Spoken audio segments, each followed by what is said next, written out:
성적인 불법 동영상을 인터넷에 유포시키는 디지털 성범죄가 급증하고 있습니다. 피해자의 일상생활이 파괴될 정도로 그 피해는 심각한데요.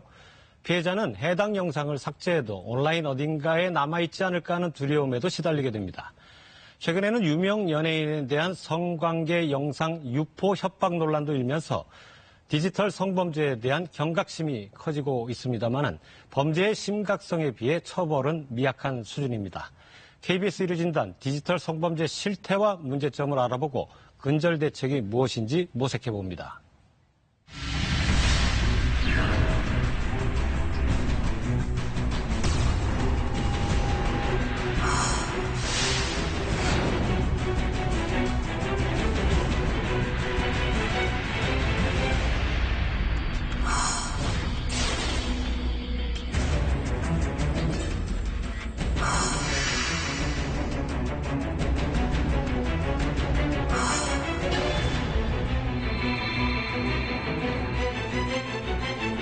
한번 유포되고 나면 완전 그걸 막는 방법은 없다라고 생각하기 때문에 일상생활을 하나도 못하는. SNS가 활성화가 되면서 이제 공유하기도 편리해졌고 또 사람들이 이제 호기심을 갖는 분야이기도 하고 그걸 올리면 또 사람들의 호응도도 좋고.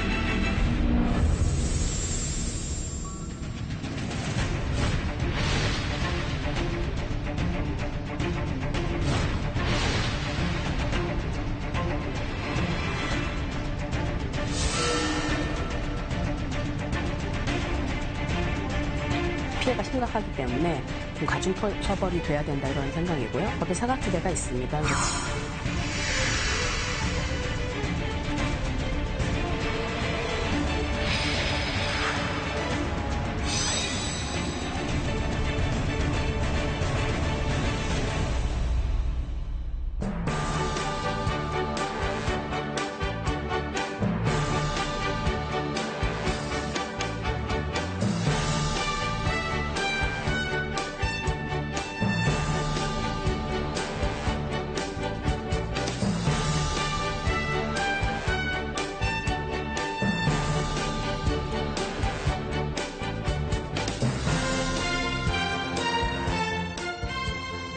네, 어서 오십시오.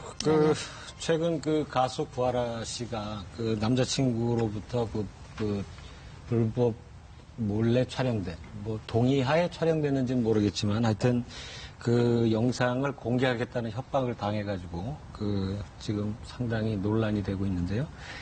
이른바 리벤지 포르노 이렇게 얘기도 되고 또 리벤지 포르노라는 말을 또 쓰면 안 된다는 또 얘기도 있고 하여튼 디지털 성범죄가 무엇인지 한번 개념부터 좀 정리하고 넘어갔으면 합니다. 먼저 변호장님 말씀해 주시겠습니까? 네, 지금 말씀하신 대로 저희는 리벤지 포르노라는 말을 쓰지 말자고 교육하고 있는 중입니다. 네네. 왜냐하면 이거는 엄연한 범죄이고 또 불법 촬영이지요.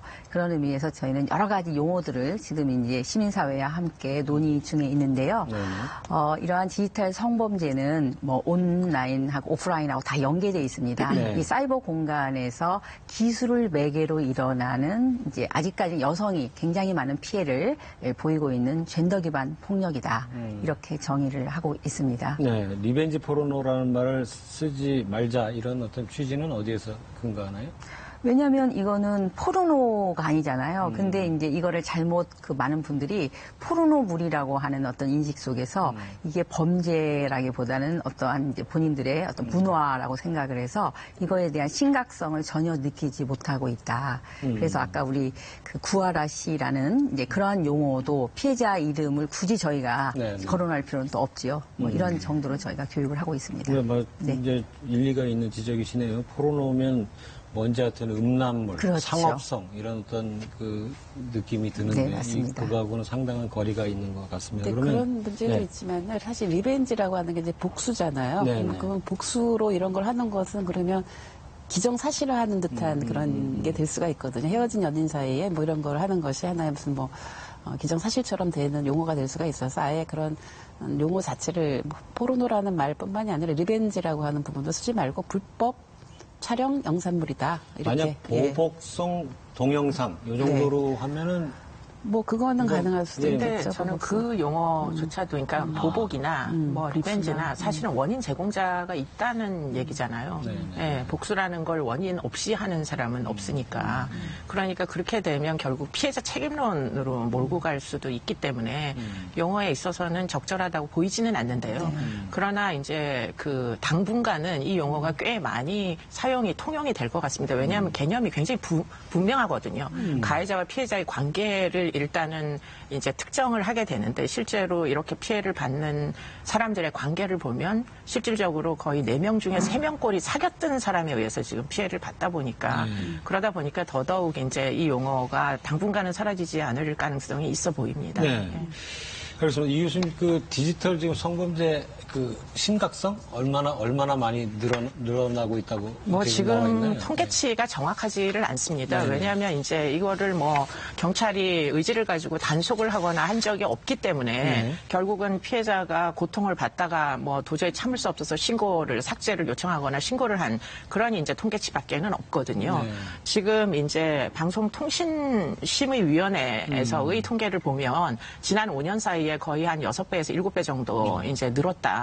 그렇기 때문에 이렇게 빠른 속도로 늘어나는 범죄가 사실은 우리나라에 거의 없습니다. 그런데 5년 사이에 이렇게 6배, 7배를 늘기 때문에 이건 틀림없이 뭔가 허점이 있다. 법제적으로도 허점이 있으니까 이렇게 늘어날 수밖에 없는 거 아니냐 하는 문제의식을 갖게 되죠. 네. 그렇다고 해서 이제 그 범죄 자체의 숫자가 그렇게 늘어난 거냐 아니면은 어떤 인식이 좀 달라져서 그거에 대한 어떤 방심위에 그거를 심의를 의뢰하는 건수가 늘어나는 거냐 그건 좀 구별을 할 필요가 있는데요. 예, 변호사님. 근데 이제 저희가 디지털 성범죄 피해자 지원센터를 여성가족부 이제 그 후원에서 지원하고 있는데요. 네.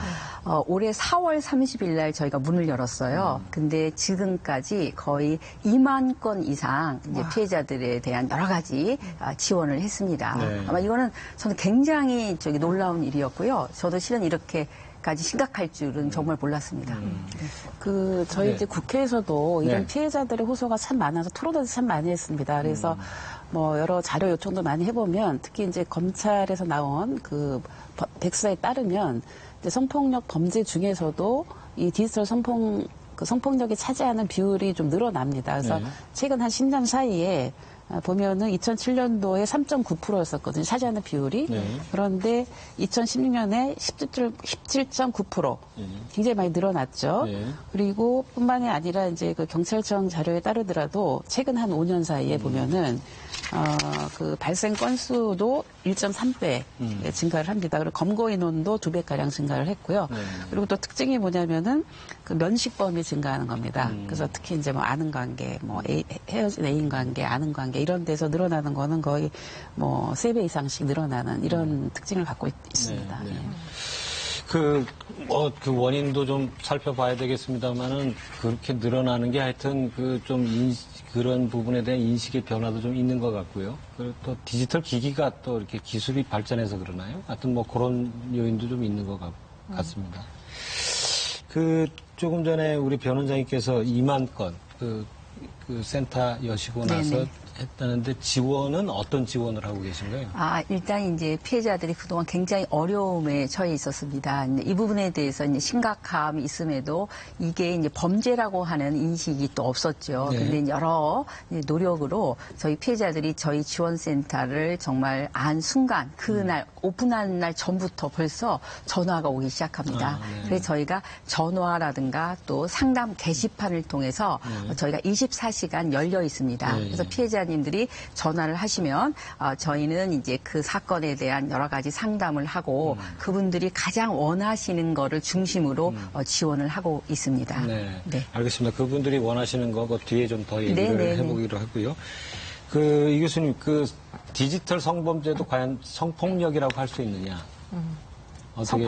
당연히 성폭력이죠. 그러니까 성폭력이라는 게 우리가 전통적으로 강간만 성폭력이다 이렇게 생각하면 그건 굉장히 큰 오산이다. 네. 왜냐하면 그런 이제 기준은 사실은 행위를 하는 사람들의 생각이거든요. 근데 피해를 받는 사람 입장에서 보면 꼭 신체적으로 어떤 성폭력, 상해를 입지 않더라도 사실 정신적으로 거의 뭐 사망과 같은 이런 결말을 초래하는 게 결국 디지털 성범죄예요. 네. 결국은 내가 모르는 사이에 나의 은밀한 곳까지 영상화가 돼가지고 온 사람들이 온라인에서 다 이거를 볼지도 모른다라는 공포심이 결과적으로 피해자에게는 극단적인 선택을 하게 만드는 경우도 있습니다. 사실은 이런 종류의 피해는 죽는다고 끝나는 피해가 아니에요. 지금 실제로 어떤 이제 사업자가 본인에게 삭제를 의뢰한 건수가 한 100건 정도인데 그 중에 결말이 결국 이제 자살로 끝난 케이스가 거의 한 4건, 5건 정도 된다 그래요. 근데 문제는 이 4건, 5건이 되는 이 피해자의 영상물이 여전히 유작 포르노라는 그 타이틀 아래 계속 온라인상에선 재생산이 되는 거예요. 근데 그런 이제 영상물 밑에 성매매 업소의 전화번호까지 일종의 홍보 광고물처럼 이게 유포가 되고 있는 게 현실입니다. 그런데 그런 이제 상황이 되더라도 피해자가 본인의 문제를 신고를 하지 않으면은 이걸 처벌할 수가 없어요, 지금. 그러다 보니까 이미 극단적인 선택을 한 분은 문제 제기를 할 수가 없잖아요. 그러니까 이 영상물이 지금도 온라인상에서 계속 유포가 재생산이 되는 겁니다. 네. 네. 충분히 이해를 하겠는데 또 논란도 있는 것 같아요. 그게 과연 디지털 성범죄가 성폭력의 영역이냐, 사생활 침해의 영역이냐, 남 의원님 생각은 어떠십니까? 그러니까 디지털 성폭력이라고 하는 건 법률적인 용어는 아니거든요. 예. 그러니까 지금 성폭력 특별법에 따르면 어떻게 돼 있냐면 성적 욕망 또는 수치심을 유발할 수 있는 다른 사람의 신체를 동의 없이 촬영하거나 불법 촬영물을 동의 없이 유포, 판매, 임대, 제공, 전시, 상영하는 행위를 성폭력으로 봅니다. 그래서 네. 이거는 명확하게 이제 성폭력인데 여기에 포함되지 않는 것이 뭐냐면 자기 신체를 촬영해서 한 경우도 있거든요. 네네.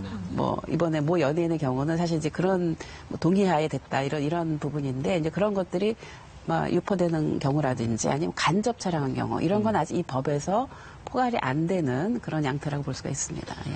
예. 그건 전 뒤에서 좀 다루려고 그랬는데 네. 말씀을 하셨으니까 저는 사실 개인적으로 이해가 안 가는 게 그 촬영을 간접적으로 해서 네. 자기가 찍은 게 아니다 네, 이거죠. 네, 네. 해서 하는 거는 법으로 어떻게 할 수 없는데 그걸 유포하는 거는 분명히 지금 법적으로 걸릴 게 없습니까? 그거? 유포 행위에 대한 어떤 있죠. 정보통신망법에 의해서 네. 유포는 안 됩니다. 그렇기 때문에 이거는 분명히 이제 범죄 행위죠. 네. 그러니까 지금 말씀하신 대로 불법 촬영한 것도 문제, 유포한 것도 문제, 그거를 소비한 것도 문제, 다 이제 문제가 있는 겁니다. 그러니까 어떤 판례를 보면 그거를 찍어서 네. 유포한 게 무죄가 난 거가 있다는 기사를 봤어요. 예. 그건요. 그러니까 그 어떤 영상물을 그 스마트폰으로 찍어서 네, 네. 이제 유포한 거죠. 그러니까 원본이 아니다. 예. 그래서 이제 이게 대법원 제가 판례가 그렇게 이해를 나왔죠. 하고 있습니다만 네. 지금 가서 분명히 법적으로는 그거는 지금 조항이 없다 이런 말. 법 개정안이 이미 올라와 있습니다. 법 개정안이 올라와 있지. 간접 촬영한 경우도 성폭력 특별법에 의해서 처벌을 받아야 된다는 것이고요. 근데 하여튼 제 요점은 지금 법으로도 충분히 그게 유포 행위를 문제 삼을 수 있을 것 같아요. 그거는 아동 청소년 성보호에 관한 법률에 따라서는 그 소지하거나 유포한 행위 그 부분에 대해서는 처벌을 받습니다. 예. 그러니까 아동을 대상으로 한. 법에도 이제 촬영죄가 있고 유포죄가 있거든요. 네. 그러니까 이제 유포죄를 적용할 수 있는 여지는 있어요. 물론 제가 그 말입니다. 그러나 이제 간접 촬영물이기 때문에 그게 이제 성폭력 처벌법 14조에 해당하느냐 안 하느냐를 놓고 법원에서 이제 다투다가 이거는 직접 촬영한 게 아니라서 성폭력 처벌법을 적용하기가 어렵다. 이렇게 이제 돼서 결국은 정보통신망법을 적용할 수밖에 없는 벌금형밖에 나오지 않는 이런 이제 상황이 되었던 것이고요. 그런데 이제 법률을 개정을 하는 과정을 제가 살펴보니까 사실 여러 가지 이제 다양한 경로가 사실 존재하잖아요. 재차 촬영한다거나 또는 어디에서 영상으로 떠 있는 거를 그냥 이렇게 캡처해다가 쓴다거나 이게 이제 IT 기술이라는 게 워낙 빠른 속도로 그렇습니다. 이제 발전하다 보니까 법률에 있지 않다 하여 그것을 처벌하지 않는 이제 상황이 되다 보면 그러면 그때마다 새로운 기술이 나올 때마다 법률 개정을 계속 해야만 하느냐 아니면 이걸 조금 더 포괄적으로 적용하는 예컨대 법원이 의지가 있으면 A부터 Z까지를 명시 무시하지 않더라도 이런 부류의 불법, 본인의 의사에 반하는 불법 촬영물이 유포된 걸 우리가 성폭력이라고 보고 광범위하게 처벌을 하자. 이렇게는 할 수 없는 건지 저는 그 부분이 조금 아쉬움이 있어요. 네. 물론 뭐 입법하시는 분들 입장에서 보면 다 이제 개정이 필요한 사안이다라고 보실 수도 그거를 있겠지만 전체적으로 정리가 좀 필요한 것 같아요. 그러니까 네. 이것이 이제 여기 법에도 보면 어떻게 되냐면 다른 사람의 신체라고 돼 있잖아요. 네, 근데 네, 자기 신체를 자기가 할 수도 있는데 그걸 유포하는 게 문제거든요. 그러니까 그것이 다른 사람의 신체냐 자기 신체와 상관없이 유포라고 하는 것에 방점을 두고 네. 그다음에 이거 직접 촬영이냐 간접 촬영이냐 이거 상관없이 유포에 사실은 지금 문제가 있는 거거든요. 그리고 지금 현행 법에서도 이것이 양형이 굉장히 틀립니다.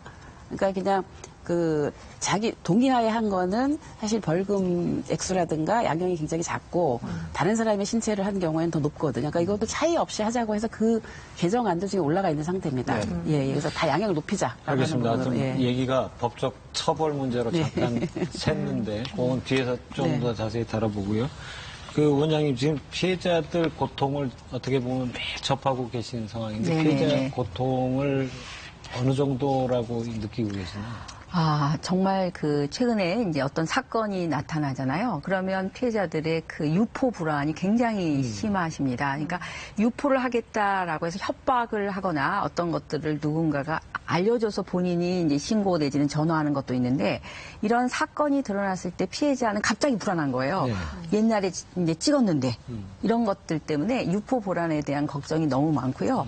피해자들은 저희한테 잠을 잘 수가 없다. 네네. 정말 뭐 우울증부터 시작해서 너무 그 어려움을 호소하고요. 혹시 나를 누가 알아볼까? 그래서 어디 나갈 때는 얼굴을 드러낼 수가 없다. 뭐 이러한 굉장히 일상생활이 힘들다. 이런 네. 말씀 굉장히 많이 하고 계십니다. 만약 그 센터에 네. 그런 어떤 그 상담이나 신고가 들어오면 그러면 그거를 그 빨리 삭제를 해주는 게 그 피해자를 돕는 거 아니겠습니까? 네, 그러면은 맞습니다. 그걸 그 센터에서 인지한 다음에 가장 짧게는 얼마 만에 그거를 삭제할 수 있나요? 네, 저희가 이제 인지를 해서 그 사이트에게 이거를 지워달라고 하는 요청을 하면요. 빠르면 뭐 2, 3일. 2, 3일. 네네네. 그래서 저희가 일주일 정도로 해서 그 사이트에 URL을 이제 알려주면 저희가 신청을 합니다. 그런데 이제 실은 일주일 만에 이렇게 신속하게 하려고 하는데 안 되는 것들이 있는 거죠. 네. 뭐 해외 사이트라든가 또 저희의 그 여력을 넘어선 아마 이런 것들은 이제 방송통신심의위원회에 저희가 바로 알립니다. 네, 알겠습니다. 이 교수님도 사실 지금 그 피해자 고통 관련해서는 그 유포에 대한 불안, 공포 이걸 역시 짚어주실 것 같은데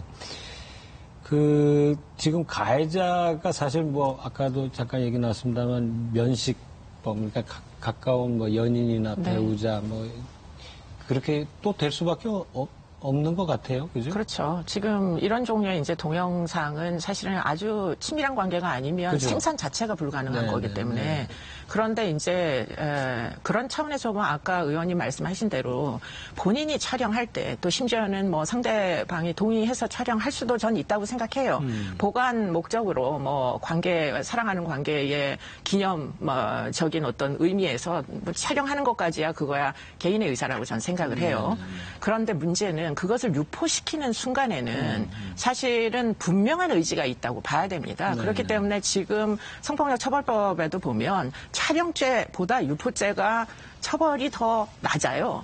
근데 사실은 그게 저는 거꾸로 돼야 된다고 생각하는 입장이에요. 유포죄 같은 경우에는 더 이상은 상대방을 보호해주지 않겠다. 신뢰를 지켜주지 않겠다. 이런 의지가 너무나 분명하고 상대에게 해코지를 하려는 의지가 분명하단 말이에요. 그렇기 때문에 협박, 그것을 빌미로 협박하는 것부터 저는 이미 성폭력이라고 생각하고요. 그리고는 그거를 유포시키게 이제 탑재하는 그 순간에는 아주 엄벌을 해야 되는 지금 여기서 보면 기껏해야 최대한 3년밖에 줄 수가 없어요. 그렇게 유포를 함으로 해가지고 피해자는 죽을 수도 있는 거예요. 그러면 극단 극단적인 결말에 대한 형사적 책임이 기껏해야 3년밖에 안 나오는 그 정도의 그 수준으로 과연 경각심을 가질 건가 하는 부분도 사실은 궁금증이 들고요. 네. 사실은 아까 말씀하신 대로 신고를 안 하잖아요. 그리고는 이제 삭제만 요청을 하잖아요. 그래가지고는 더더욱 이 유포시키는 사람들의 경각심을 얻게 만들기가 어려워서 이것은 일단은 이 피해자의 고통 부분을 전 사회적으로 공감을 시키도록 만드는 어떤 새로운 규범의 탄생부터 우리가 한 번쯤은 논의를 해봐야 될 것 같다. 대단히 중요한 문제 제기신 것 같아요. 우리 법조항을 보면은 무슨 뭐 쭉 그냥 촬영, 유포 이렇게 쭉 나가잖아요. 그리고 뭐 징역 몇 년 이하 뭐 이렇게 나가는데 촬영하고 유포를 분명히 구별해서 그 조항을 만들어야 된다. 어떻게 남 의원님 입법하시는 입장에서 어떻게 생각하십니까?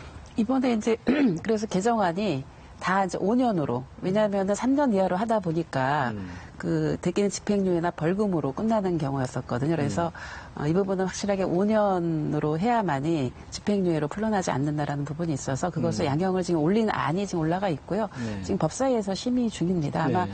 큰 물이 그건 거의 다 동의를 하고 있는 것으로 알고 있습니다. 그러니까 예. 집행유예를 피하기 위해서 5년형으로 올린 건 이해를 하겠는데. 네, 네. 그러니까 촬영하고 유포하고 같은 그 수준으로 조항을 그렇게 그거를 촬영이나 유포 다 5년으로 올렸습니다. 네. 그렇다면 예. 유포는 더 올려야 되는 거 아니냐? 더 올려야 되지 않느냐? 예, 뭐 그것도 한번 국회 심의과정에서 논의를 해보겠습니다. 그리고 또 한 가지 좀 부탁드리고 싶은 게 이게 지금 사실은 즉시 협박만 하더라도 저는 압수수색을 무조건 해야 된다고 생각하거든요.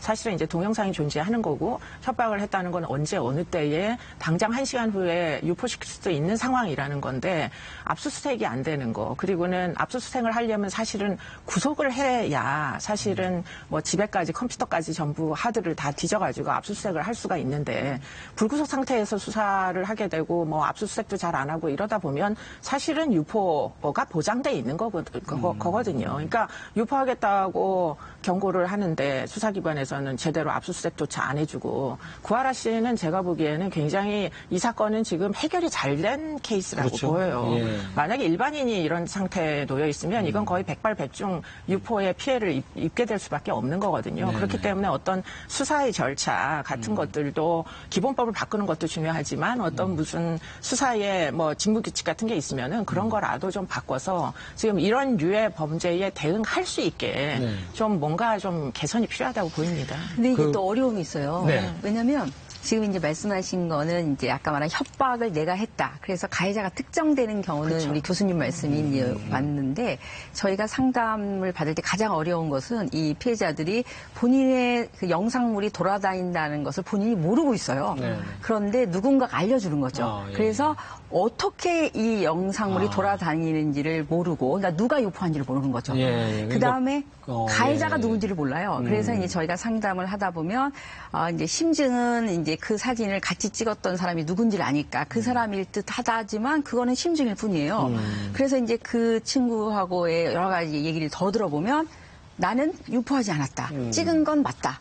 그렇지만 내가 뭐 핸드폰을 잊어버렸다. 뭐 노트북을 잊어버렸다. 뭐 해킹당할 수도 있다. 이렇게 말해버리면 가해자가 절대로 특정이 안 됩니다. 네. 그렇기 때문에 저희가 가장 어려운 것은 이 지금 말씀하신 수사 과정에서의 어려움 이상의 인터넷의 어떤 특성이라고 하는 것 속에서 누가 가해자인가. 이게 그래서 아까 지금 의원님 말씀대로 유포와 촬영을 똑같이 해서 유포를 더 올린다고 했을 때 가해자가 특정되지 않는다면 올려도 어떻게 보면 또 선방망이 처벌이 되는 가해자를 모르니까. 그러니까 가해자가 이렇습니다. 특정되지 않는 경우를 제가 어떤 경우가 잠깐 어떤 경우가 궁금했는데 그런 경우가 굉장히 많겠군요. 너무 많습니다. 그러니까 네. 숙박업소 같은데 몰래카메라 설치했다가 그런 거를 하면은 진짜 가해자가 누군지 또 모르고. 모르는 이제 상태 그런 아니겠습니까? 경우는 그래서 대개는 영리 목적으로 맞습니다. 하는 경우가 있거든요. 그러면은 그거를 촬영을 했든 안 했든 간에 그거를 영리 목적으로 만약에 했다. 뭐 웹하드에 올려놨다든지 아니면 되게 그 유포시키는 경우 그런 경우거든요. 그래서 그런 경우에는 지금 7년 이상, 7년 이하로 지금 그것도 양형을 올리는 거로 해서 영리 목적을 굉장히 크게 처벌하는 것으로 지금 해놨습니다. 그러니까 영리를 목적으로 유포하는 경우.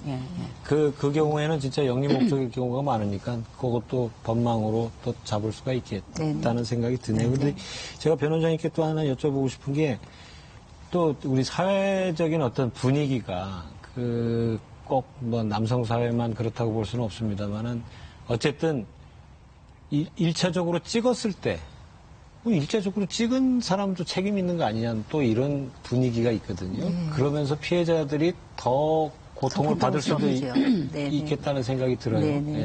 그런 어떤 사회적인 분위기에 대해서는 어떻게 생각하십니까? 아까 지금 이 교수님 말씀하셨습니다만 그 찍은 사람은 잘못이 없습니다. 왜냐하면 서로가 내 좋은 어떤 관계를 기억하고 싶은 어떠한 그런 어떤 관계성에 대한 이유로도 설명할 수 있고요. 또 하나는 요즘 그 젊은 친구들은 셀카를 정말 찍거나 아니면 본인들의 어떠한 그 현장들에 대한 모든 것을 영상으로 남깁니다. 이러한 문화를 저희가 착목하지 않는다면 그 찍은 사람을 비난하기에는 저는 이거는 이 변화하는 사회를 전혀 읽어내지 못하는 거다라고 말씀드리고 싶습니다. 그 말씀 드리니까 저도 이제 세대 차이가 있어서 이해 못한 부분이 좀 많이 이해가 되네요. 제 주변에서도 보면 가는 데마다 이거 찍어서 그게 자기의 어떤 그 진짜 히스토리가 되고 기록이 되는 아주 그런 거에 하나로 봐줘야 된다. 요즘 문화입니다. 알겠습니다. 그러면은 디지털 성범죄에 대한 어떤 개념적인 부분은 요 정도 얘기하고요. 사실 이제 또 2차 가해 문제가 이제 심각한데 말이죠. 사실 아까도 누가 지적하셨습니다만 구하라 사건이라고 얘기하는 것조차가 이거는 사실 피해자 보호하고는 거리가 먼데 참 저도 언론에 있는 입장에서 어렵습니다. 이거를 어떻게 해야 될지.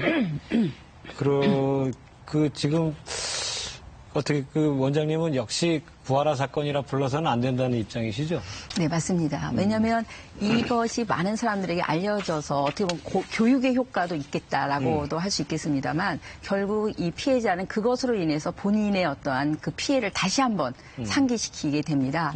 그래서 저희가 최근에 스웨덴의 그 배우 연맹 이사장님을 모셨는데요. 스웨덴에서는 미투가 있었는데요. 그 500명 이상의 그 미투 그 피해자들이 본인의 이름도 공개하지 않았고요. 가해자도 공개하지 않았습니다. 그래서 그거를 언론에 500명 이상 바로 공개를 했고요. 그리고 그 이후에 1000명, 2000명 여러 그 영역별로 너무도 많은 사람이 미투를 했는데요. 한국과는 저는 굉장히 다른 분위기에서 이런 여러 가지들이 있었다. 그래서 꼭 그런 피해자든 가해자든 이름을 공개하는 것이 갖고 있는 어떤 효과는 어떤 의미에서 보면 선정적인 어떤 효과, 저는 굉장히 문제라고 생각을 합니다.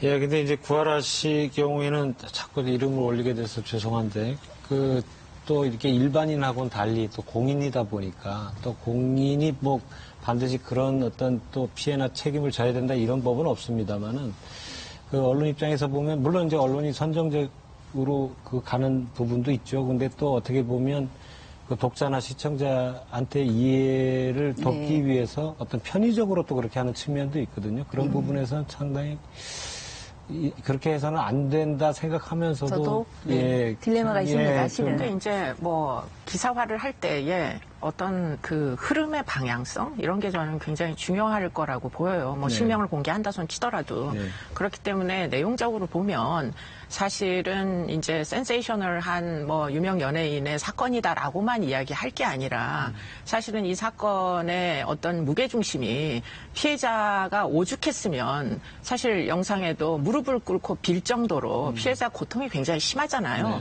그러니까 그런 부분에 대해서도 균등하게 만약에 있는 그대로 보도를 해 주신다면 그렇다면 아마 조금 이제 아무래도 보는 입장에서 보면 이렇게 하면 안 되는구나 하는 것까지 알게 되지 않을까 싶습니다.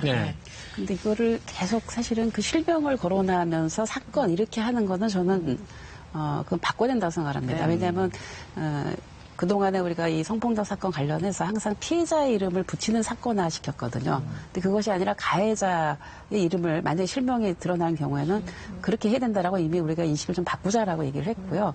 이번 사건의 경우에도 계속 실명을 붙여서 하는 것보다는 어쨌든 무슨 사건이냐. 불법 촬영 사건이라는 거죠. 불법 영상물 사건이다.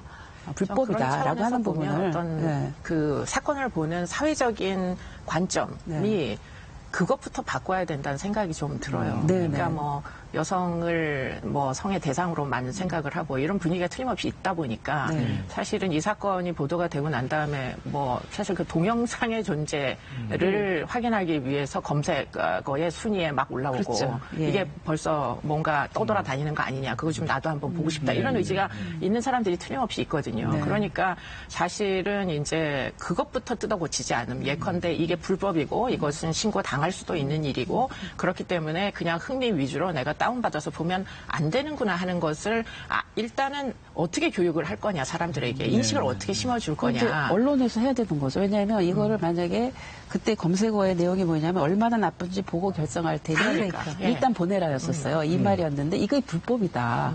불법 촬영물을 유통시키고 다운로드 받으면 이게 불법이다라고 하는 거를 사실은 언론에서도 얘기를 해주셔야 되는 거거든요. 근데 이거를 그냥 단순 보도만 하고 계시는데 이게 불법이다라고 하는 거를 분명하게 인식하는 것이 저는 굉장히 중요하다고 생각합니다. 그런 차원에서 제가 어디 다른 데서도 얘기한 적이 있는데요. 신고 포상금제도 이런 걸 좀 운영을 했으면 좋겠다.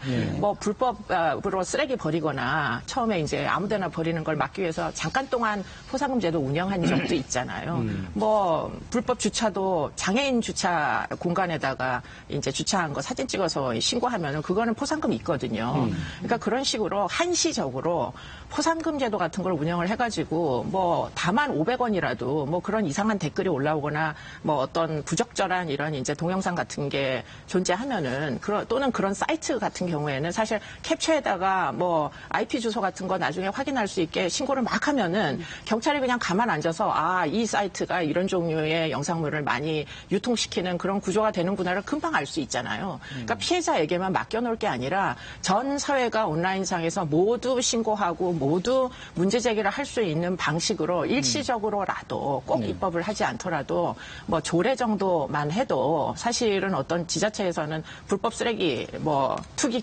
때문에 조례를 지정을 해서 한동안 운영을 했다고 그러더라고요. 그러니까 그런 식으로 좀 캡처해다가 그 신고를 하면 누구라도 그러면은 사실 꼭 피해자가 아니어도 그럼 이쪽에서도 아마 피해자들이 직접 의뢰를 해서만 해결해야 되는 일들이 많은 사람들이 문제 제기를 하면 그걸 보면서 이게 문제 제기를 할 만한 사안이구나 하는 사회적 규범 같은 게 생기지 않을까 그런 생각이 들고요. 실제로 싱가포르에서는 그와 같이 그 부적절한 뭐 성매매와 연관된 또는 성폭력과 연관된 대화 창을 캡처를 해다가 7번 이상 그게 이제 어떤 특정한 사람이 계속 그와 같은 뭐 아동 청소년 성을 이제 구매하겠다 이런 이제 문자 기록을 올리면은 7번이 이제 확인되면 징역을 줄 수도 있다고 그러더라고요. 그러니까 사실은 아무나 신고할 수 있는 이게 불법이니까 아무나 신고해도 문제가 되는구나를 우리에게 좀 인식시켜 줄 수 있는 그런 노력. 필요할 걸로 그렇습니다. 보여요. 뭐 국민들의 그런 노력도 필요한데요. 일단은 대형 포털 사이트는 자체 필터링 시스템을 갖고 있습니다. 그래서 그 필터링이 이미 되고 있기 때문에 큰 대형 포털 사이트에서는 이게 별로 잘 걸러지는 편이에요. 그나마. 근데 문제는 외국에 서버를 둔 그런 큰 대형 사이트가 이게 잘 안 되는 거거든요. 그리고 웹하드 업체라든지 이런 데서 안 되는 거기 때문에 뭐 그다음에 개인과 개인 간의 뭐 P2P라든지 뭐 이런 체제에서 안 되는 거라서 암만 그거를 또 이렇게 신고하려고 해도 금방 또 없어지고 또 다시 만들어져 이런 상황들입니다. 그래서 어쨌든 국민들의 경각심을 갖기 위한 어떤 언론이라든지 어떤 뭐 대국민 교육 캠페인 이런 거는 좀 필요하다고 생각합니다. 근데 이게 또 어려운 게 저희가 누가 봐도 이거는 불법 촬영물이에요. 근데 아까 교수님 말씀대로 그거를 저희가 마음대로 또 삭제를 요청할 수는 없어요. 지금의 법 체계뿐만이 아니라 그건 누가 봐도 불법 촬영물이지만 어떤 의미에서 이게 저작권법에 의해서 어떤 누군가가 이걸 소지할 수 있는 자기의 작품이다. 이럴 수도 있는 어떤 여러 가지의 법적 문제가 있기 때문에 저희도 지금 말씀하신 것처럼 그냥 무조건 다 삭제해주고 싶어요. 근데 그거를 누군가가 뭐 이름을 걸고 신고를 해주지 않으면 저희가 또 문화 차원 차원에서 하기에는 지금 여러 가지 어려움이 있다.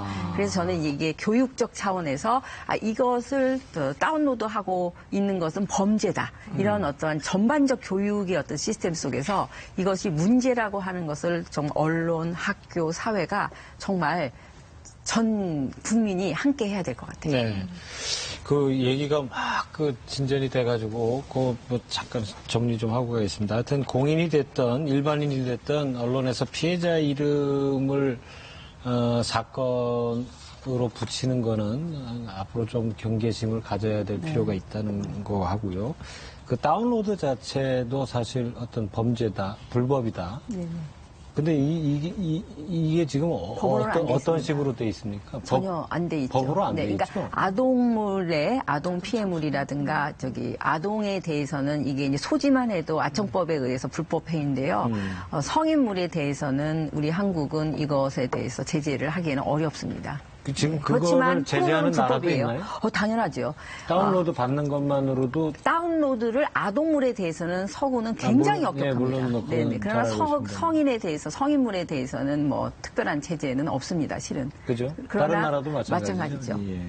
그래서 근데 이제 외국 같은 경우에는 저는 이제 아무래도 학교에 있다 보니까 다양한 이제 상상을 하게 되는데 외국은 이제 음란물을 등록제를 운영하는 데가 있죠. 네. 그래서 허가한 음란물만 유통시키는 것만 합법이지 네. 우리나라처럼 아무나 카메라를 들고 아무나 찍어가지고 올리는 불법 촬영물, 음란 동영상 이런 거는 엄격하게 규제하는 나라들이 있죠. 네. 네, 그건 또 나라마다 좀 다 다를 차이가 수 있죠. 있다. 네. 예. 지금 우리가 2차 피해를 좀 얘기하고 있는데요. 지금 이제 언론에 대한 얘기 잠깐 하고 넘어갔습니다만은 이 교수님 수사하고 재판하는 과정에서도 상당히 피해를 입는 것 같아요. 제가 생각할 때는 사실은 이제 입법도 필요하지만 현재의 이제 법률 테두리 내에서도 수사와 재판에서 좀 더 엄격하게 집행할 수 있는 부분이 틀림없이 있다고 보여요. 네.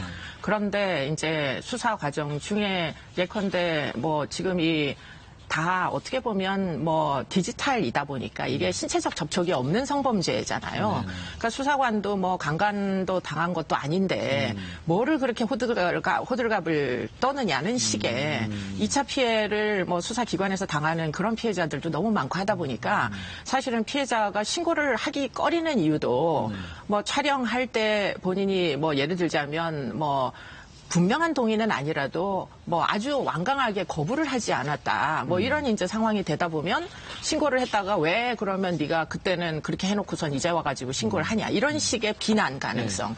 이런 것들 때문에 사실은 수사를 이제 수사기관에다 신고하기가 무지하게 어렵고요. 그러니까 이제 삭제만 해달라는 얘기가 나올 수밖에 없는 거고 재판도 역시 마찬가지입니다. 지금 재판 과정 중에 예컨대 애당초에 이 문제를 보는 그 입장 자체가 원인 제공을 네가 하지 않았느냐는 식인 거예요. 그러다 보니까 결국에는 이제 가해자의 전과 기록이 없고 초범이고 어떤 특별히 악의가 있지 않았고 여러 가지 이제 반성을 하고 있고 이런 것들로 인해 가지고 결국은 8%만 징역을 가고 나머지 92%는 사실은 증발한다는 거잖아요. 그러니까 그렇게 판례가 나오는 이유도 어떻게 보면 피해자 책임론이 우리 사회에 전 당위적으로 이게 다 너무나 확고하게 깔려 있다 보니까 사실은 피해자 입장에서는 너무나 고통스러운 거죠. 아무도 도와주지 않고. 네. 예. 아까 저희가 이거에 대한 일반인들의 어떤 그 인식, 규범 얘기했는데 그게 경찰, 검찰, 법원까지 마찬가지입니다. 예. 참 어려운 일이라고 생각이 됩니다. 아까 이제 이 교수님 말씀하실 때도 삭제만 이제 그래서 원하는 경우인데 삭제는 지금 어떤 절차로 어떻게 이루어지는지 좀 설명해 주시겠어요? 예, 지금 말씀하신 대로 피해자들이 가장 많이 원하는 것은 본인의 어떤 영상물을 삭제입니다. 삭제를 원하시는데요. 저희가 이제 그 상담을 통해서 그 URL을 이제 보고 그거의 어떤 삭제 내용을 그 사이트에 어떻게 보면 이제 고객센터라고 할 수 있겠죠. 거기에 요청을 드립니다. 요청을 드리면 이제 그 사이트에서 이 부분에 대해서는 이제 삭제를 하는 거죠. 그리고 특히 그 미국의 사이트의 경우에는 저작권법, 위법을 이제 그 동의한 그 사이트, 회사, 기업은 당연히 그거는 이제 삭제를 해줍니다. 그렇기 때문에 저희가 그런 방식으로 이용을 하고 있고요. 활용을 하고 있고요. 또 하나는 이 아동물은 굉장히 엄격하거든요. 그래서 보통 아동물이 있는 그러한 사이트는 대체로 피해 영상물도 같이 있습니다. 그래서 그거를 같이 찾아서 뭐 요청을 하던가 뭐 이런 방식으로 저희가 삭제를 지원하고요. 그리고 그것이 아시다시피 인터넷은 영원한 삭제는 없습니다. 그래서 그러한 거에 대한 금치거를 저희가 계속 이제 입력을 해서 6개월간 피해자 리포트를 피해자들에게 계속 삭제 그 동향을 알려드립니다. 그리고 아직 뭐 저희가 생긴 지 뭐 3년 안 됐습니다만 저희의 계획은 3년까지 이거를 관리하려고 합니다. 3년까지요? 네네. 그러니까 이제 여성가족부에서는 이제 그런 디지털 성범죄 피해자 지원센터를 둬서 이렇게 하는 거고요.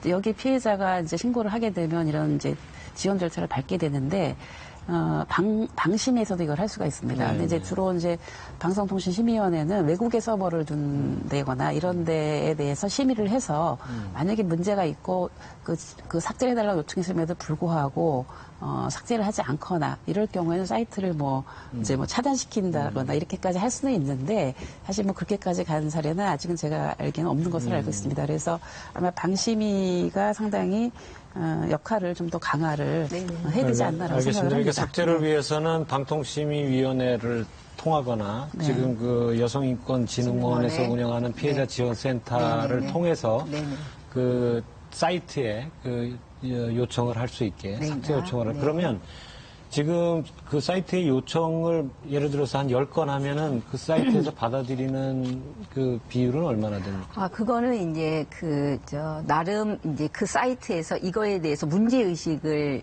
이제 가지고 있다. 그러면 빨리 됩니다. 그런데 아까 말씀드린 대로 해외 사이트라든가 이거에 대해서 전혀 아무런 문제의식이 없는 사이트는 어느 날 그 사이트 자체가 없어지죠. 그렇다고 안전을 저희가 기하다고 말하지 못합니다. 그게 다른 데로 이동하고 있는 거예요. 그렇기 때문에 가장 어려운 것은 인터넷의 특성상 저희가 그 범죄를 쫓아가기가 굉장히 어렵다. 저희 이걸 피해자들에게 말씀드리고 있습니다. 아니라요. 엊그제 국감에서 그 안행위에서 밝혀진 건데 그 에파드 업체들이 정보의 IP를 아는 거예요. 이 추적 IP를. 네네. 알아갖고 이 IP가 만약에 이렇게 모니터링에 들어오면은 깨끗한 대로 이렇게 딱 연결하도록. 네, 맞아요. 그래서 그런 것이 밝혀졌어요. 그러니까 에파드 업체들이 정말 그런 식으로 교묘하게 이런 수사망을 이제 피하는 그런 거 하고 있기 때문에 이거 관련해서도 할 수 있는 방법이 있다 그러더라고요. 인터넷 데이터 센터에 대한 압수수색을 해서 이렇게 만약에 피해간 부분이 있거나 이러면은 이 업체에 대한 처벌을 해야 되고 사실 강하게 이거를 해줘야 돼요. 그냥 하다가 말고 그러면은 방법이 너무나 많습니다. 그래서 끝까지 추적해주는 것이 굉장히 중요한 것 같습니다. 제가 저 변호장님한테 여쭤본 거는 하여튼 이때까지 한 1년 운영하시면서 그 대충 그 사이트에 그 요청해서 받아들여지는 비율이 통계적으로 어느 정도인지 그거는 안 나와 있는 거예요? 아니에요. 저희가 이제 저희 상황을 보면 방심위의 심의 요청 건수를 제외하면 저희가 지금 이제 약 15,000건 정도로 삭제 지원을 했는데요. 성인 사이트에서부터 이제 P2P 사이트, SNS 다 있습니다. 이제 대체로 저희의 어떤 것들은 이제 검색 결과상 해서 이렇게 삭제까지를 하면 아까 의원님 말씀하신 딴 쪽으로 이동해서 팩트로는 맞는 얘기죠. 없어진 거예요. 그런 거 빼고는 나름 이제 해외 사이트 아닌 경우에는 저희가 삭제 지원을 요청하는 거의 다 받아들여지고 있다. 예, 알겠습니다. 완전한 삭제 가능하냐고 여쭤보려고 그랬는데 완전한 삭제가 어려워서 계속 한 3년 동안은 관리를 하실 이제 계획이라고 말씀하셨고요. 그러면 이제 지금 처벌 관련해서 아까도 다른 얘기하면서 이미 많이 나왔는데 굉장히 미미해요. 이거는 지금 어떻게 봐야 될까요? 누가 말씀해 주시겠어요? 예, 제가 이제 대법원으로부터 자료를 좀 받아봤습니다. 받아봤는데, 어쨌든 지금 법이 성폭력 특별법에 의해서 카메라 등 이용한 촬영 범죄, 불법 촬영물에 대한 걸 6년 동안 봤는데요. 징역이나 금고형을 받은 사람은 8.7%입니다. 그리고 벌금형을 받은 경우는 55%. 그다음에 집행유예가 27.8%. 그래서 사실은 뭐 굉장히 너무 솜방망이 처벌이죠. 네. 그리고 이제 그 모 연예인의 사건 같은 경우도 이 현재 이 성폭력법에 따라서 할 수가 없고 사실 이제 형법에 의해서 해야 되잖아요. 그 협박죄를 갖고 해야 되는데 이것도 3년 이하의 징역에 500만 원 이하의 벌금입니다. 네. 뭐 이런 상황에서는 이게 제대로 과연 처벌이 될 수 있을까 이런 문제가 사실은 있는 거죠. 예. 제 참 납득이 안 가는 게 지난해 9월로 네. 기억하는데 대통령이 이거 관련해 가지고 굉장히 여러 가지 그 방안을 내놨단 말이죠. 네. 그리고 사실 어떻게 보면 징역형을 굉장히 강조하시기도 했는데 아직까지 이 8포로 선에 머무르고 있는 거는 이게 어떻게 된 곡절인지 이게 잘 예. 이해가 안 가요. 이제 법이 개정이 돼야 되는 거죠. 법이 더 개정이 돼야 되고 수사나 재판 이런 과정에서 양형 기준이 달라져야 된다고 생각합니다. 지금 이번에 이제 법무부 장관이 강하게 처벌하겠다라고 하는 거를 이미 발표를 했기 때문에 네. 이제 양형 기준이 달라질 거라고 생각합니다. 그게 이제 대법원의 양형 기준에 반영된다고 생각합니다. 아까 모두의 뭐 디지털 성범죄가 성폭력이냐 아니냐 잠깐 얘기를 나눴습니다만 성폭력 그 특례법으로 처벌할 수 있게 돼 있는 거죠, 그죠? 네, 뭐 형식적으로는 일단은 처벌할 수는 있습니다. 촬영죄와 유포죄가 있고 영리 목적으로 하는 경우에는 7년까지 줄 수가 있는데요. 그런데 이제 성폭력 처벌법에 포함이 되지 않은 게 지금 협박죄, 아까 말씀하신 대로 영상이 있고 그것으로 유포시키겠다고 협박을 하는데도 그것을 사실은 성폭력으로 인정을 안 해주는 그러다 보니까 사실은 뭐 피해자를 지원할 수가 없게 돼요. 성폭력 처벌법에 따라서 적용을 해야 피해자 변호사도 이제 뭐 올 수가 있고 뭐 여러 가지 피해자 지원 제도 같은 게 보상금부터 시작해서 할 수가 있는데 만약에 형법을 적용하게 되면 그런 게 하나도 적용이 되지 않는다. 예. 그렇기 때문에 이 조항은 뭐 지금 사항을 넣더라도 어쨌든 이것도 성폭력으로 봐줘야 된다는 거죠. 예. 뭐 성적으로 괴롭히는 협박죄이기 때문에 그래서 그런 부분에 대해서 아마 개정안이 이미 올라가 있을 가능성이 높다고 보이고요. 그리고는 이제 문제는 그런데 여기에 벌금형들이 다 있습니다. 네. 그러다 보니까 이제 전부 벌금형으로 지금 다 아까 말씀하신 대로 지금 55%를 벌금형으로 처리를 하거든요. 그러다 보니까 사실 경각심을 갖기가 어렵죠. 지금 뭐 유포에서 얻을 수 있는 범죄 수익이라는 게 뭐 도저히 이렇게 상상하기 어려울 정도로 많을 수도 있거든요. 누구는 뭐 헤비 업로더 같은 사람들이 얻는 수익이라는 거는 이루 상상하기 어려울 정도로 액수는 많은데 기껏 벌금이 만약에 500만 원이다. 그러면은 500만 원으로 뭐 언제나 걸리는 건 또 아니니까 벌금 받지 뭐 이렇게 생각하고 올리는 사람들이 훨씬 많다는 거예요. 네. 그렇기 때문에 벌금을 제가 볼 때는 여기선 빼야 되는 게 아닌가. 특히 유포죄 같은 경우에는 형량을 올리고 네, 네, 벌금형을 없애는 게 아까처럼 네. 분명히 분리해서. 네, 예. 유포죄는 이건 본질이 다른 범죄예요. 네. 예. 제가 이걸 준비하면서 쭉 가졌던 궁금증이 성폭력 특례법 이제 협박의 경우에 꼭 성폭력 특례법에 꼭 넣어야 될 필요 있겠느냐 이렇게 좀 궁금증을 가졌었는데 이 교수님 설명을 들어보니까 그렇죠. 이게 형법으로 할 때는 성폭력이죠. 네. 이게 피해자 지원 제도 같은 도움을 전혀 못 받으니까 네. 이게 성폭력 특례법에 포함될 필요가 반드시 있겠군요. 그렇습니다. 예, 이해가 좀 됐습니다. 그리고 이제 아까 또 잠시 언급했습니다만 하여튼 촬영하고 유포 그거는 분명히 구분해서 네. 어떤 법이 돼야 될 것 같고요. 지금 아까도 잠깐 얘기했습니다만은 성폭력 처벌법하고 음란물 유포죄 이게 이제 두 개가 굉장히 지금 혼란스럽게 혼돈되게 지금 적용이 되고 있단 말이죠. 그거 관련한 문제는 어디가 원인이 있다고 봐야 되겠네요. 그러니까 음란물이라는 것을 인정하는 정의 부분에서 네네. 법원에서 상당 부분 관대한 기준을 갖고 있기 때문에 그렇기 때문에 이 문제를 그냥 정보통신망법으로만 규율을 하고 있는 거 아니냐 네네. 이렇게 볼 수밖에 없다는 거죠. 네. 그거는 이제 아마 그 한국 사회에서 음란물, 뭐 포르노 이건 불법 행위라고는 알고 있습니다.만 네네. 이제 다 이게 통용되는 문화이거든요. 그렇기 때문에 그 음란에 대한 기준이나 나름 이제 법에서 관리 감독하는 그 규제의 그 음란의 어떤 조건들이 있어요. 그런데 피해자들의 말씀을 들어보면 어떠한 그 거기에서 특정하는 어떤 몸의 부위, 특정 부위가 나오지 않는다 할지라도 네. 피해자는 그 상황 자체가 굉장히 이게 정말 불쾌하고 모욕적이거든요.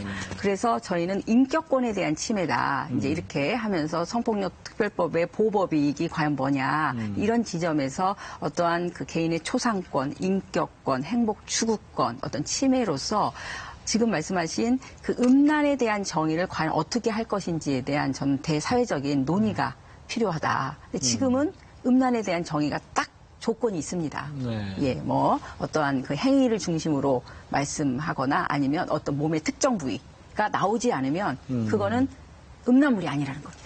근데 이번에 사실 문제가 되는 거는 소라넷이라든가 이런 것들을 다시 재촬영해서 이제 유포시킨 행위라든가 이런 거를 이제 성폭력 특별법이 아닌 이제 음란물 유포죄로 하다 보니까 여러 가지 형량도 굉장히 낮고 이런 문제가 있는 거거든요. 그래서 이렇게 아까 말씀드린 대로 자기 신체를 촬영한 부분은 지금 법에서 포함이 안 됩니다. 네. 그래서 그 부분도 포함을 시켜야 되는 것이고 그것도 형량을 지금 5년 이하의 징역으로 올리는 게 올라가 있고요. 그리고 이렇게 이제 간접 촬영한 거 이런 부분도 이제 법안이 최근에 또 올라갔습니다. 그러면은 음란물 유포죄가 아닌 성폭력 특별법에 의해서 할 수가 있는 거고요. 어쨌든 이런 부분들이 좀 보완이 돼야만이 이제 지금 현재 법에서 사각지대가 있어서 성폭력 처벌법 대신에 음란물 유포죄를 가는 그걸로 이제 적용하는 부분이 이제 좀 변경이 되지 않을까라고 생각합니다. 네. 그럼 이제 발의이 됐다는 네. 말씀 이제 하셨는데 뭐 그거는 참 의원님들이 고생하시는 부분인데 네. 보면 지금 이 숫자가 맞는지 모르겠습니다만 네. 그 소관 상임위인 여가위원회, 법사위원회 한 145건 정도가 이 성폭력 처벌 관련해 가지고 네. 계류돼 예. 있다는 거거든요. 네네. 아니 이렇게 숙제를 안 하셔도 되는 건지 제가 그동안 저희가 숙제를요, 네. 뭐 안 한 건 아니고요. 그 작년 1년 전에 정부에서 디지털 폭력에 대한 종합 계획이 나오고 나서 이제 관련해서 국회에서 법안 발의가 굉장히 활발하게 있었는데 네. 이제 올해 사실 선거가 있지 않았습니까? 상반기. 그러다 보니까 국회가 그때 많이 못 열려서 최근에 여성가족위원회하고 정통위원회, 그다음에 법사위원회 해서 굉장히 해당 법률 또 뭐 교육문화위원회 논의를 많이 했습니다. 그래서 그 논의된 것이 지금 법사위에 가 있습니다. 네. 그러니까 법사위에서 이제 곧 아마 국정감사 끝나면 1차 심의를 했는데 조금 그 문구 조정하고 뭐 이러면 11월 달에는 대부분 쟁점이 있는 건 좀 빼고 어느 정도는 좀 통과가 될 것이라고 저희는 전망을 하고 있습니다. 예. 아니, 남 의원님은 그 부분에서 네. 상당히 지난해 벌써 발의도 하셨고 네네. 많은 관심과 노력을 하고 계신데 네. 제가 남 의원님한테 숙제를 안 한 탓을 한 것 같아서 네. 좀 죄송한 법을 꼭 마음이 드네요. 통과시킬 수 있도록 최선을 다하겠습니다. 예. 최근에 보면은 헤어진 여성 역시 불법 촬영물 유포한 남성한테 법원이 징역 3년을 네. 내는 게 굉장히 이례적이라고 맞습니다. 하네요. 그러니까 어떻게 보면 좀 변화가 시작되는 거 아닌가 이런 기대도 갖게 하는데 변호사님은 이런 변화 어떻게 보시나요? 네, 이제 굉장히 저도 긍정적인 판례라고 생각을 했습니다. 네. 아마도 이러한 문제에 대해서 시민들이 굉장히 큰 심각성을 느끼고 또 여성들뿐만이 아니라 저희를 찾아오시는 남성들도 이건 너무 심각하다. 이건 어떻게 국가가 나서야 한다라고 말씀을 하십니다. 저는 이런 의미에서 앞으로 저희가 조금 더 그 교육을 중심으로 더 많은 말씀을 해야 될 것 같아요. 네. 디지털 이 사이버 공간은 저희의 인간의 삶을 굉장히 혁신적으로 바꾼 기기입니다. 네. 근데 이게 역기능으로 활용될 때는 또 다른 어떤 피해자, 약자들의 어떤 고통을 유발한다라고 하는 어떤 시민 교육, 아마 이 부분이 앞으로 저희가 더 집중해야 될 과제라고 생각을 하고 있습니다. 네, 알겠습니다. 이제 그 법적인 부분 대충 이제 얘기 마무리하고 아까 이제 웹하드 업체 얘기 여러 번 나왔는데 보면은 이런 거를 유통시켜서 돈 벌기도 하고 또 삭제를 시켜서 또 돈을 벌어서 이중 수입도 올리고 있는 업체가 있는가 봐요. 네. 그 정도로 아주 어떻게 보면 이런 분위기를 타고 호황을 누리고 있다고도 보는데 이런 문제점을 막을 어떤 대책들은 조금 지금 나오고 있나요? 네, 뭐 이 부분에 대해서도 분명히 사실은 범죄 수익이죠. 네. 여기에 대해서는 확실하게 범죄 수익에 대해서는 그 웹하드 업체라든가 이런 데서 뭐 또 지워준다고 하면서 한편으로 또 올리는 이런 부분들이 있기 때문에 그 범죄 수익에 대해서는 확실하게 그 몰수를 해야 된다고 생각합니다. 그런 강한 사실은 저기를 조사를 하고 거기에 대한 어떤 몰수가 있어야 되고요. 이제 사실은 수사가 어려운 부분은 이제 해외에 둔 서버들이죠. 사실 이제 그게 문제인데 그것도 최근에는 굉장히 또 이렇게 국조에 공조를 하거나 이렇게 하면서 끝까지 또 추적을 합니다. 그래서 해외 서버라고 해서 이거를 포기하는 것이 아니라 끝까지 수사하고 범죄 수익에 대해서는 몰수하는 이런 강한 의지를 우리 수사당국이 보여줘야 된다고 생각합니다. 아까 변호사님 말씀하실 때 해외 서버에서 뭐가 많이 막히시는 것 같은데 어떻게 점점 좀 나아지고 있는 추세입니까? 어떻습니까? 네, 그래서 저희는 이제 두 종류로 일을 하고 있습니다. 그러니까 해외 사이트라 할지라도 미국 같은 경우는 저작권법 DMCA라고 해서 그 법을 동의한 어떤 기관들은 저희가 그거를 인용해서 요청을 하면 대체로 빨리 삭제를 해주고 있습니다. 그래서 저희가 지금 이제 최근에 동향들을 그 해외 동향들을 아주 면밀하게 살피고 있고요. 네. 또 이러한 여러 가지 어려움은 방심위께 바로 또 요청을 해서 방심위가 심의를 통해서 빨리 할 수 있도록 저희가 같이 협업을 통해서 진행을 하고 있는 상황입니다. 네, 알겠습니다. 이제 거의 그 대담 시간이 이제 마무리해야 될 것 같은데 이제 한 번씩 돌아가면서 좀 말씀 들어볼게요. 그 디지털 성범죄에 대한 어떤 대책의 방향이라 그럴까요? 그리고 그런 말씀도 좋고, 그 또 피해자 지원 강화하는 부분에 있어서 앞으로 좀 이런 점이 필요하다든가 또 이런 강화할 필요가 있다는 부분에 대한 말씀 좀 해주시면 좋겠는데 남희님부터. 네, 뭐 이 디지털 성폭력은 확실하게 범죄다라고 하는 거에 대한 우리 국민적인 인식을 분명히 해야 될 것 같고요. 거기에 따른 어떤 만약에 피해자가 경찰을 찾아갔을 때 사실 많은 지금 이렇게 여성들이 나와서 거리에서 시위를 하잖아요. 그 이유 중에 하나가 경찰에 가서 신고를 하면 제대로 조사를 해주지 않는다라는 거였습니다. 그래서 그런 부분에 있어서 경찰에서 지금 전담반을 구성해서 하고 있는데 이것을 보다 더 적극적으로 이런 피해자들의 이런 문제를 신속하게 처리해 줄 수 있는 이런 수사 지침이나 또 어떻든 재판에 가게 되면 솜방망이 처벌을 하지 않는 강하게 이거를 처벌을 하고 또 범죄 수익은 반드시 몰수를 해서 이 부분에 대해서는 국가가 확실하게 대응한다라고 하는 걸 보여주는 것이 이런 범죄를 예방하는 길이 아닌가라고 생각합니다. 네, 예, 이 교수님. 네, 저는 수사기관의 의지를 강조하고 싶은데요. 사실은 끝까지 쫓아간다. 그리고는 어떻게든 이제 처분이 내려지게 한다라는 확신을 뭐 전 국민이 가질 수밖에 없게 수사를 철저히 해주셨으면 좋겠다. 그 다음에 이제 처벌은 그 다음 문제다라고 생각이 됩니다. 그렇기 때문에 수사기관에서 1차적으로 그와 같은 의지를 갖는 게 무엇보다도 중요하고, 그리고는 이제 그 영리 목적의 업체들에 대하여 저는 아예 이제 문제 제기가 됐을 경우에는 지금 허가를 취소한다거나 굉장히 엄벌에 처하는 것도 범죄 수익 몰수 못지않게 굉장히 중요한 지점이다라고 생각이 됩니다. 그렇기 때문에 그런 종류의 조치도 요구하고 싶고요. 그리고는 아까 제가 말씀드린 대로 교육이 필요한데 이 문제를 그냥 놔두고 보면 안 된다라고 온 국민이 느낄 정도로 사실은 유저들이 제일 문제가 어디서 있는지 압니다. 그렇기 때문에 유저들이 볼 때마다 뭐 어떻게든 좀 신고라도 할 수 있게 그런 방법을 우리가 한번 좀 연구를 해볼 필요가 있겠다. 그것은 교육이기도 합니다. 네, 변호사님. 네, 정말 피해자들의 고통이 심각합니다. 저는 피해자의 관점에서 정말 나도 피해자가 언젠가 될 수 있다. 어떤 의미에서 이러한 범죄 심각성에 대한 어떤 각성 속에서 촬영, 유포, 협박, 그리고 참여, 소비. 이 모든 것들이 그 범죄라고 하는 어떠한 그 심각성을 온 국민이 공유하면서 혹시 내가 저 사람에 대해서 관심을 가진 것을 넘어서 그분들의 모든 동영상을 찾아보겠다. 내지는 이런 궁금증, 이런 호기심, 이런 것부터 저희가 함께 막아야 되지 않을까 싶습니다. 네, 오늘 세 분 말씀 여기까지 듣고요. 대단히 좋은 말씀 감사합니다. 네, 불법 영상물을 소비하는 사람들이 있다는 걸 알기 때문에 디지털 성범죄에 대한 여성들의 공포는 더욱 큰데요. 대수롭지 않게 문제 영상을 보는 사람들 또한 가해자와 다름이 없을지도 모른다는 생각이 듭니다. 디지털 성범죄를 근절하기 위해서는 처벌을 강화하는 것뿐만 아니라 우리의 인식도 바꾸는 게 필요해 보입니다. 1호 진단 여기서 모두 마치도록 하겠습니다. 시청자 여러분 대단히 감사합니다.